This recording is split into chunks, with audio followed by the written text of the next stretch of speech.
This is the city. Los Angeles, California. I work here. I'm a cop. It was Tuesday, April 27th. We were working the day watch out of Juvenile Division. My partner's Frank Smith. The boss is Captain Powers. My name's Friday.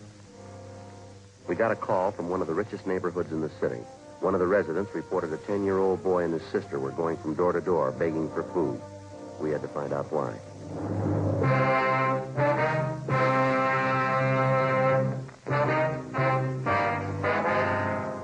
Just what I was telling you on the phone. A 10-year-old boy and his sister covering the neighborhood begging for food. You ready to go? Yeah, you arranged for a policewoman? Just did. Kids are supposed to come from a wealthy family. Huh? Enough money to live in the best part of town. Doesn't make sense. Sounds like a gag. Not according to the neighbor who phoned in. Yeah. She says the kids are half starved.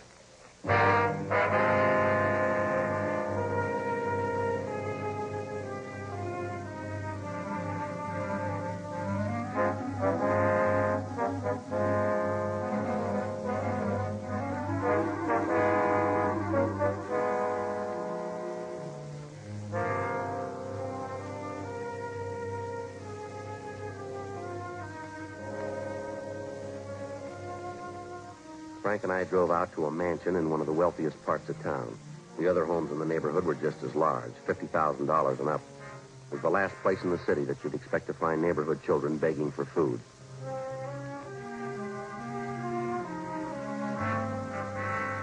"3:20 p.m. We went around to the rear entrance of the mansion.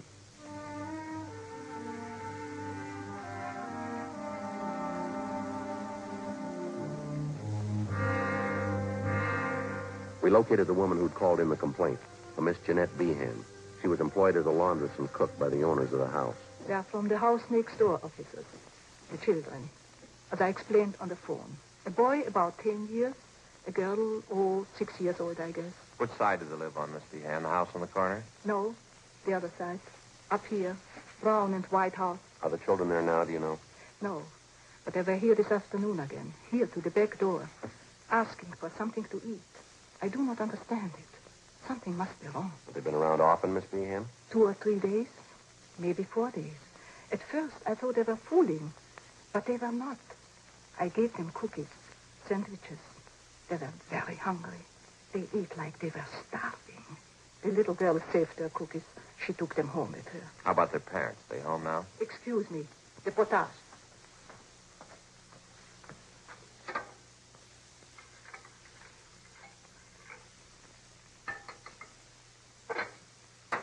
There.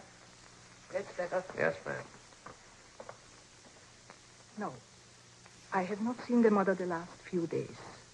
I understand they are divorced. The mother, she lives there with the children. The father, I don't know. What's their name, do you know? Kessler. Madame, the woman I work for, she says there are 3 children in the Kessler family. I don't know. I only have seen 2 of them, the boy and the girl. I would go over and see what is wrong, but I do not know the Kesslers. It is not my place. That's why I called you, officer. Yes, ma'am, I see. You understand. I do not mind giving the children food. I think only something is wrong if they do not get it at home. Well, thanks very much for notifying us, Miss Behan. We'll look into it right away. I'm just curious, Miss Behan, but what's that you're making there? This? Napoleon. What's that? Napoleon. Do you know? Napoleon pastry. Oh, sure. Smells good, doesn't it? Thanks again, ma'am. Certainly, officer. If there is something I can do, will you let me know? Yes, ma'am. Thank you very much. Goodbye. Goodbye, ma'am. officer.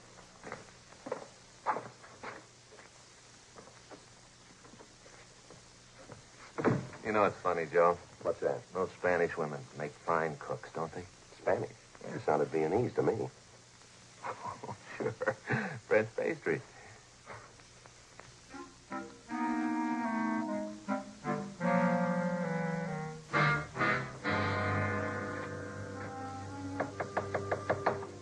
This name Kessler, they prominent in society? I don't know. There's a lot of them around. Could be. Want to try it again? Yeah.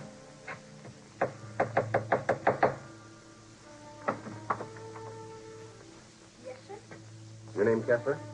Yeah, I'm Richard. My mother's not home. Maybe you can come back tomorrow. We're police officers, son. I'd like to come in and talk to you if it'd be all right. Yeah, I guess that's all right. Would you come in, please? Thank you. Richard was polite, well-mannered. He told us he was 10 years old and that he attended the neighborhood grammar school. The house was cold and musty. Looked like it hadn't been cleaned in weeks.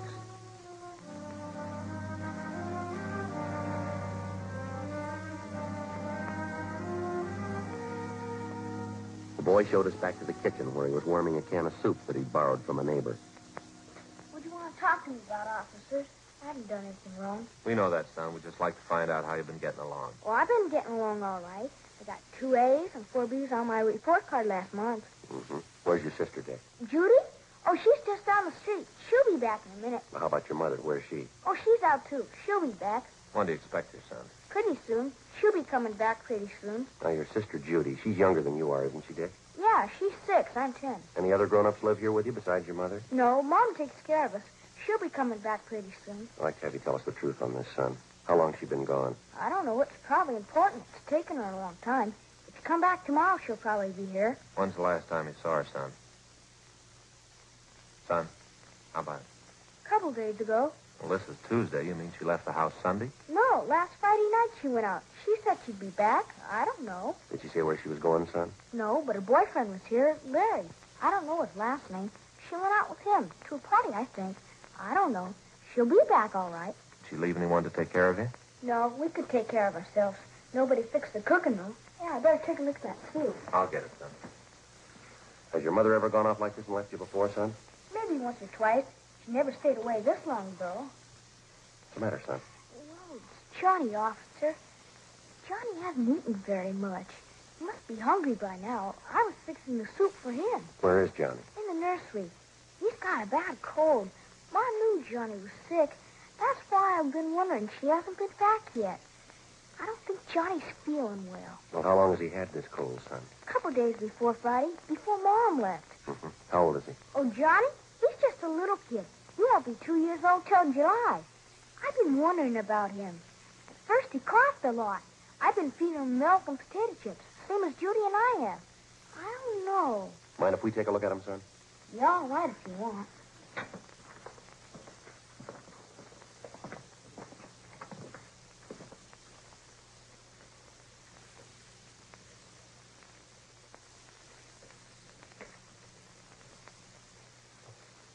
Has the doctor been out to see your brother? No, I thought of calling him, but I don't know the doctor's name. I was waiting until Mom got home. This is Johnny's room here. Would you come in, please? Sure. Look for the officers. That's my brother Johnny. It's cold in here. Yeah. Let's have a look here. Hi, Johnny. You hungry now? I think he's asleep, son. Sure.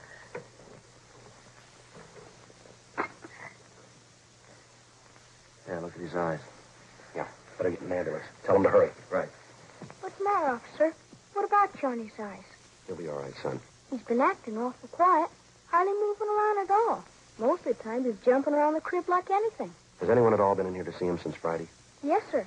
My sister Judy and I. We change his diapers and give him something to eat. I see. Gee, I wish Mom would get home. I'd sure like to talk to her. Yes, son, so would I.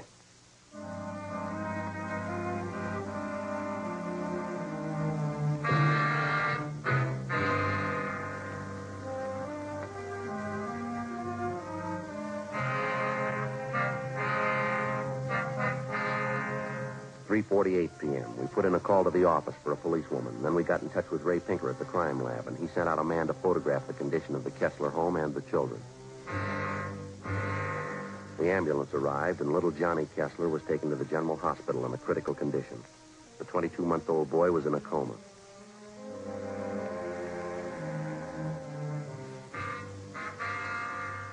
Richard Kessler and his sister Judy were taken to Georgia Street Juvenile Division and then transferred to Juvenile Hall. They were placed under protective custody, Section 700 Sub B, Welfare and Institution Code. They were held at Juvenile Hall, Lathrop Cottage, segregated from the delinquent juveniles in the adjoining building.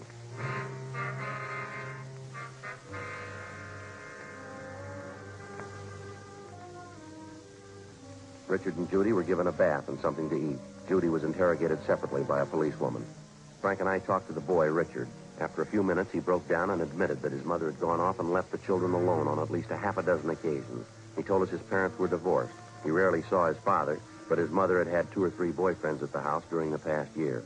He also told us that his mother drank quite a bit. But she's never been gone this long, officer. Maybe she's out somewhere and has no way to get home. We'll find her, all right, son. Don't you worry about it. Now, this boyfriend of your mother's son, his first name's Larry. Is that all you can tell us? Yes, sir. I don't know his last name.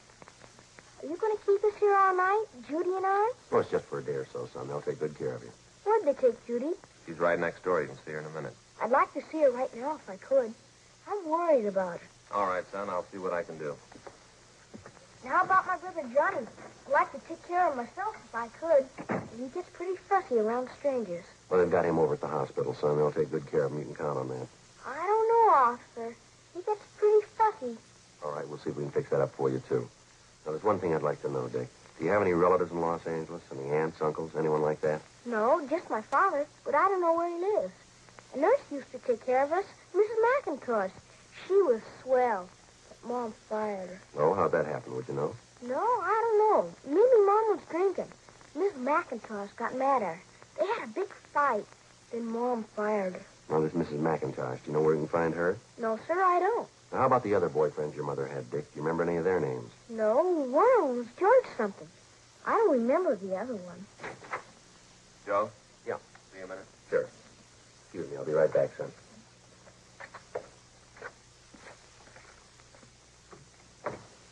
The hospital just called. It's a rotten shame. What's that? The Kessler boy, little Johnny. Yeah.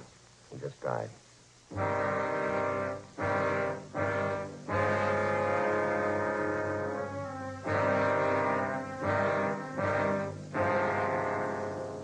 John Albert Kessler, white male American, age 22 months. All the pertinent facts and data would be listed on the crime report. If and when the case was closed, the report would be filed away. Wouldn't be any different from 1,000 other dead body reports. The same size, the same color, the same number in the lower left-hand corner. In the course of 10 or 20 years on the job, a police officer sees a lot of them. Most of them he forgets. A few of them he never forgets.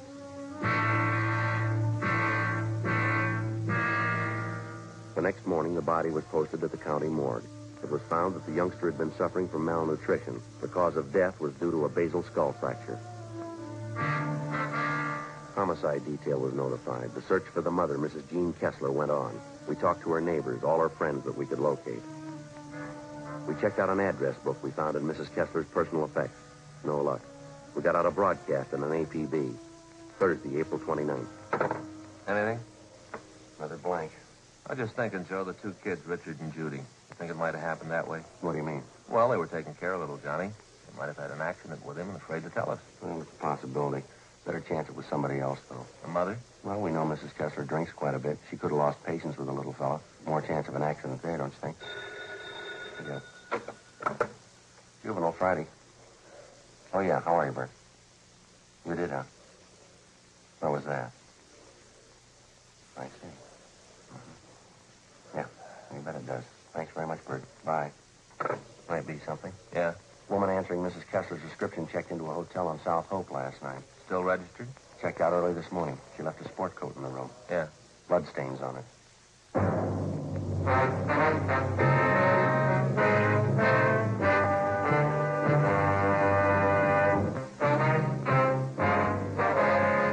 Friday, April 30th. We were still without a lead to the whereabouts of the missing mother, Mrs. Jean Kessler. The blood-stained coat which had been found in the South Hope Street Hotel was shown to Mrs. Kessler's friends. They identified it as belonging to the missing woman. We showed the coat to Mrs. Kessler's children, Richard and Judy. They recognized it as belonging to their mother. Routine investigation of the hotel room failed to uncover any further leads. We got out a supplementary APB, and then we started rechecking with the Kessler woman's friends and acquaintances. We found nothing. We inquired at a dozen taverns and cocktail lounges that she'd been known to frequent. No sign of her. No sign of her boyfriend. In rechecking her personal effects, we found a canceled check to their former nurse, a Mrs. McIntosh. The endorsement carried her address. We checked it out. She'd moved. We traced her to her forwarding address. There, we were told that she had a new job as a nursemaid with a family living in the Los Feliz district. We called there and talked to Mrs. McIntosh. She told us that she was just leaving the house with two of the children for an outing in Griffith Park. We made arrangements to meet with her there.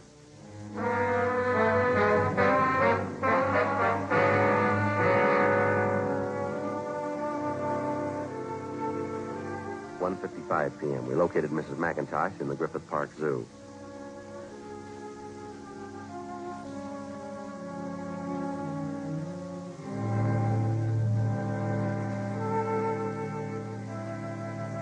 I read about it in the paper, Sergeant, about Johnny. I didn't know you wanted to talk to me. I would have called in if I did. We're still trying to locate the mother, Mrs. McIntosh. Can you help us out there? I don't know. Have you asked her those places she used to go to all the time, where she used to drink? Yes, ma'am, we have. They couldn't help us. Did you know any of Mrs. Kessler's boyfriends, the ones that came to the house? Yes, I knew all of them.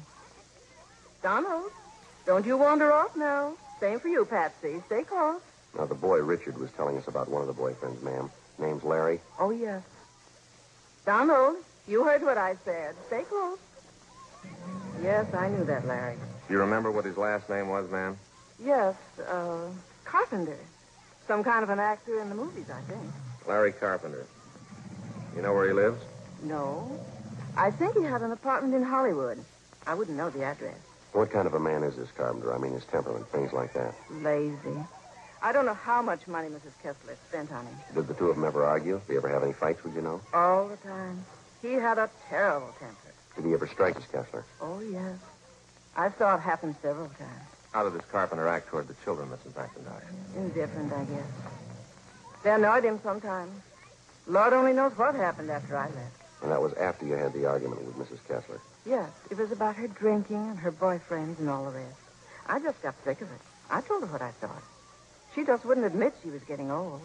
Not caring for the children, pretending she was still in her 20s. Do you have any idea where we might locate the father? Well, they're divorced, you know. He's a head salesman for a lumber concern downtown. He inherited most of his money. I have the name of the company at home. You can have it if you like. Thank you very much. We'd appreciate it. It's the children I feel sorry for, not her. Yes, ma'am. 3 beautiful children and the way she treated them. Poor Johnny. Poor baby. I just can't understand it. Ma'am? Johnny. I mean, to go off and desert a helpless baby, her own baby. What reason could she have to do that? I don't know, ma'am, but it better be a good one.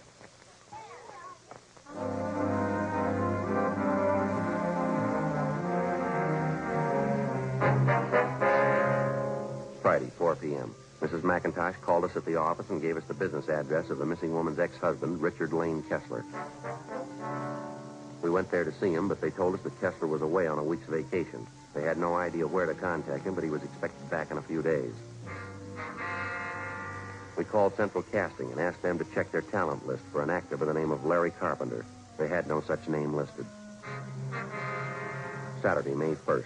The Kessler children, Richard and Judy, remained in the custody of juvenile authorities. The search for their mother continued. Inquiries at the morgue, the city hospitals, and the drunk tank at the main jail still failed to turn up the missing woman. We checked again at the different places he used to patronize. No one had seen her. 4:30 p.m., we checked in at the office.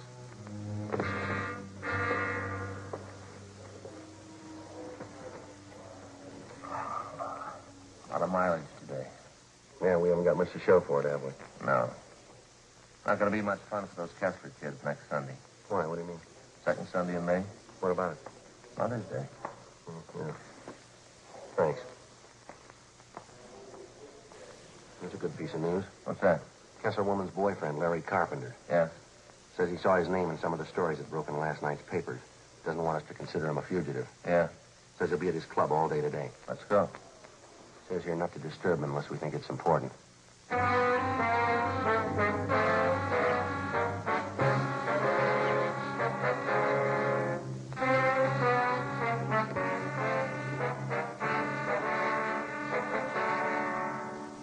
.25 p.m. Frank and I located Larry Carpenter in his club, back in one of the card rooms. Now, look, I told that cop when I called in, you weren't supposed to contact me here unless it was important. That little Kessler boy is dead, Carpenter. We think that's pretty important. But I don't know anything about that. You didn't have to interrupt me. That's an important man I was playing with.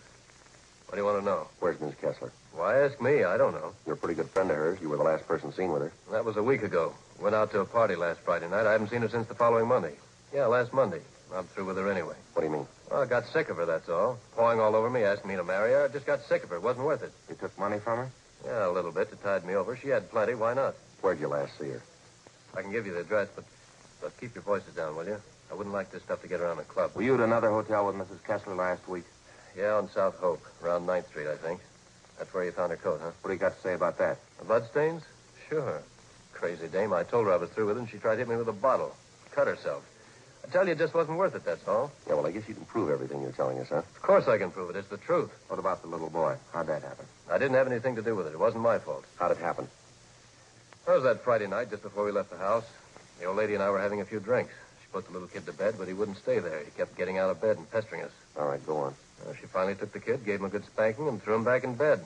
I think he hit his head on one of the posts in the crib. Why didn't you do something about it? I told her, but she said it was nothing. It didn't matter. We got our coats and left, that's all. Kids were all right when we left. You mean all the times you and Mrs. Kessler went out, you knew those children were left alone in that house, huh? Yeah, well, she's the mother, not me. Now, look, I kept this game waiting long enough. Yeah, well, it's going to wait a little longer. Come on.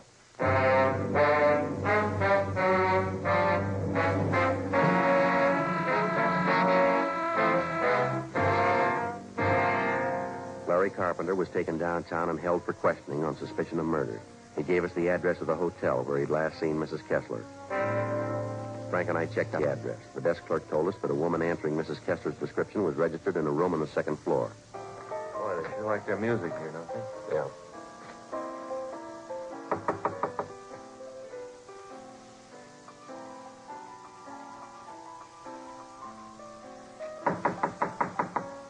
Who's there? Who is it?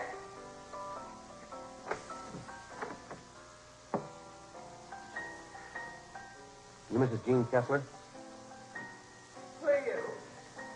What do you want? Police officers. We want to talk to you for a minute. I didn't do anything. What do you want me for? It's about your children, Mrs. Kessler. I didn't do anything. Little Johnny was sick, that's all. It wasn't my fault.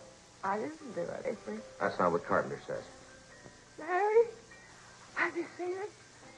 Is he coming back to me? All right, come on, ladies. You better get up. But I've got to have Larry back. He's everything to me. I love him. Where is he? Now, look, lady, you've been gone over a week. Aren't you a little worried about your children? Oh, they're all right. I spend my life on children. I need Larry. Where is he? Here's your coat. Let us few drinks. I feel so. Yeah, sure. I need Larry so bad. I just love him. I just love him. He doesn't understand. I gave him all my love. I gave him every bit. Looks like you gave them too much. Huh? You didn't have any left for your children.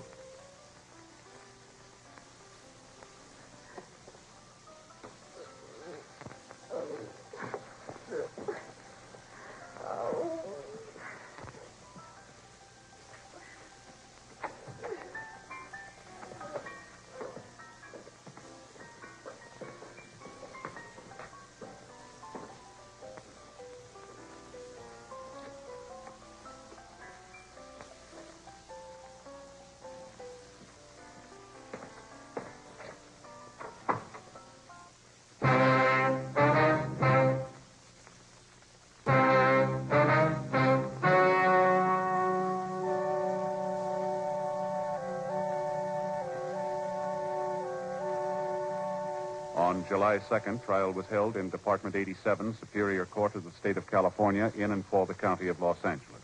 In a moment, the results of that trial. The suspect was tried and convicted of manslaughter, which is punishable by imprisonment in the state penitentiary for a period not to exceed 10 years. The Kessler children were placed in foster homes.